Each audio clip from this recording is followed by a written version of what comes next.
আজকে আমরা অষ্টম শ্রেণীর গণিত বিষয়ের 2.2-এর 10 এবং 11 অনুশীলনী 2.2-এর 10 এবং 11 এই দুইটি অঙ্ক আমরা সমাধান করব। তো প্রথমে আমরা দেখব যে 10-এ কি বলা হয়েছে। বার্ষিক শতকরা 8.50 টাকা চক্রবৃদ্ধি মুনাফায় 10,000 টাকার 2 বছরের চক্রবৃদ্ধি মূলধন ও চক্রবৃদ্ধি মুনাফা নির্ণয় করো। তো আমরা এর আগে আমরা চক্রবৃদ্ধি মুনাফা এবং চক্রবৃদ্ধি মূলধনের যে সূত্র সেগুলো দেখেছি। সেই সূত্রগুলো আমরা ব্যবহার করে এখানে আমরা চক্রবৃদ্ধি মুনাফা এবং চক্রবৃদ্ধি মূলধন নির্ণয় করব। তো এখানে প্রথমে আমরা লিখব যে ডেটাগুলো দেওয়া আছে সেগুলো লিখব। এখানে মূলধন প্রথমে লিখব মূলধন P = 10,000, মূলধন 10,000 টাকা। তারপর হচ্ছে সময়কে n দ্বারা প্রকাশ করা হয়, n = 2 বছর। আর মুনাফার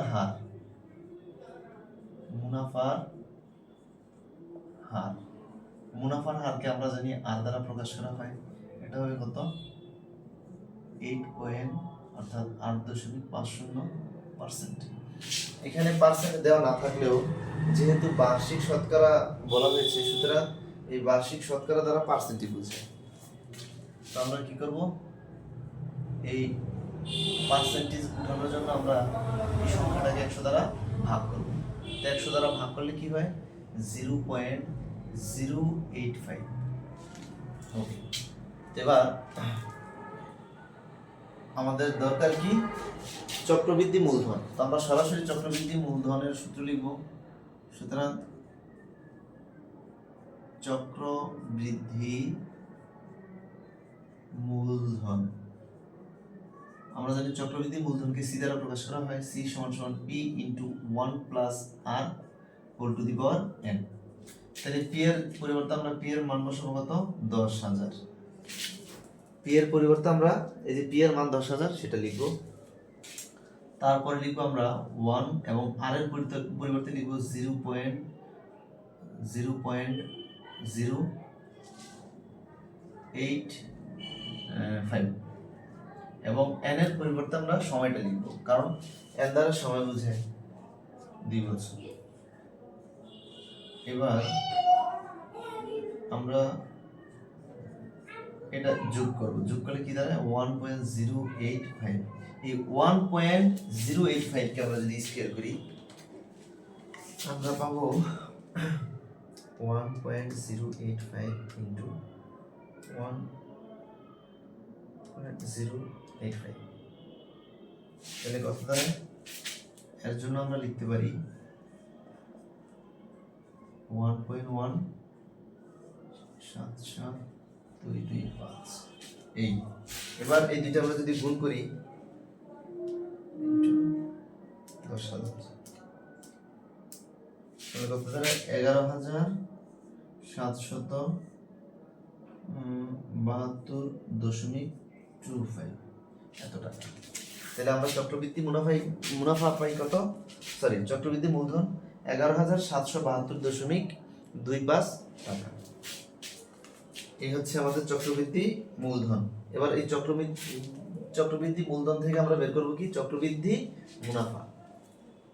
তো সেক্ষেত্রে আমাদের সুতরাং চক্রবৃদ্ধি মুনাফা আমরা জানি c - p। তাহলে c এর পরিবর্তে আমরা লিখতে পারি যে c এর মান এটা, p এর মান আমরা জানি কত? 10,000। তাহলে কত দাঁড়ায়? আমরা যদি এখান থেকে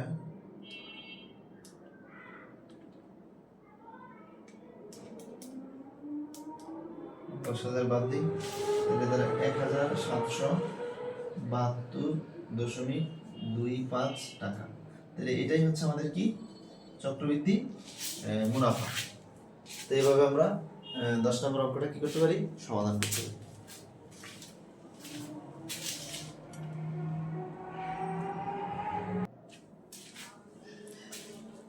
তো এবার আমরা 11 নম্বর যে অঙ্কটি রয়েছে সেটা আমরা সমাধান করব।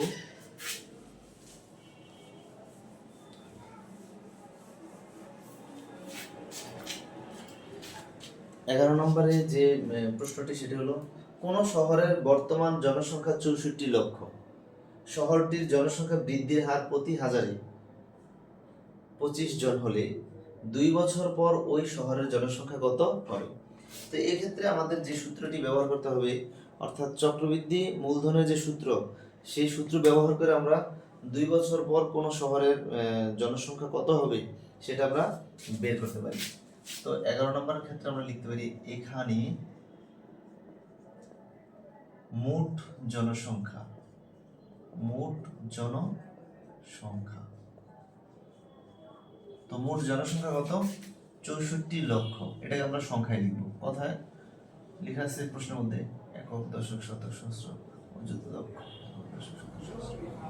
64 লক্ষ। ওকে, এবার সময়,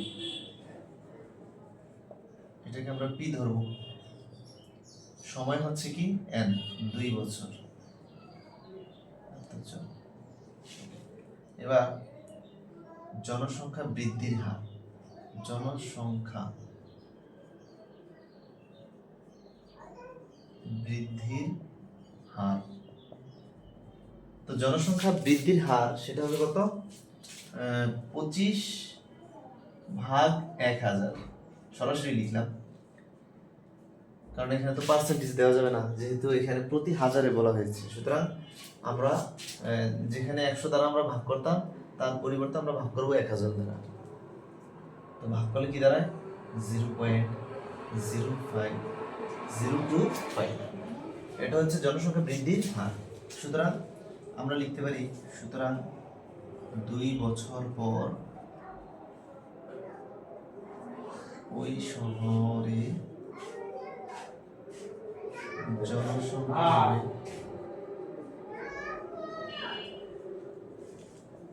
আমরা এই যে চক্রবৃদ্ধি মুনাফার সূত্রটা ব্যবহার করব। তো আমরা পি এর পরিবর্তে আমরা কি লিখতে পারি? পি এর পরিবর্তে লিখতে পারি 64 লক্ষ, 64 লক্ষ। আর এর পরিবর্তে আমরা লিখতে পারি 0.025 এবং এন এর পরিবর্তে 2 বছর। এই দুইটা যোগ করলে হবে 0.025। আবার আমরা কি করব? এই 1.025 এটাকে আমরা স্কয়ার করব।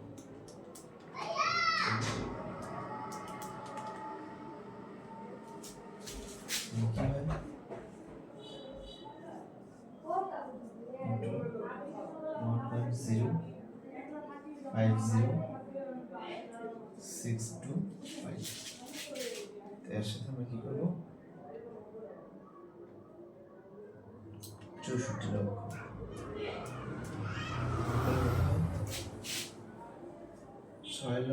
67 লক্ষ 24,000 জন। অর্থাৎ 2 বছর পর ওই শহরে জনসংখ্যা হবে 67 লক্ষ 24,000 জন। এইভাবে আমরা চক্রবৃদ্ধি মুনাফার সূত্র ব্যবহার করে আমরা 2 বছর পরে ওই শহরের জনসংখ্যা বা লোক সংখ্যা আমরা বের করতে পারি। তো ধন্যবাদ সবাইকে।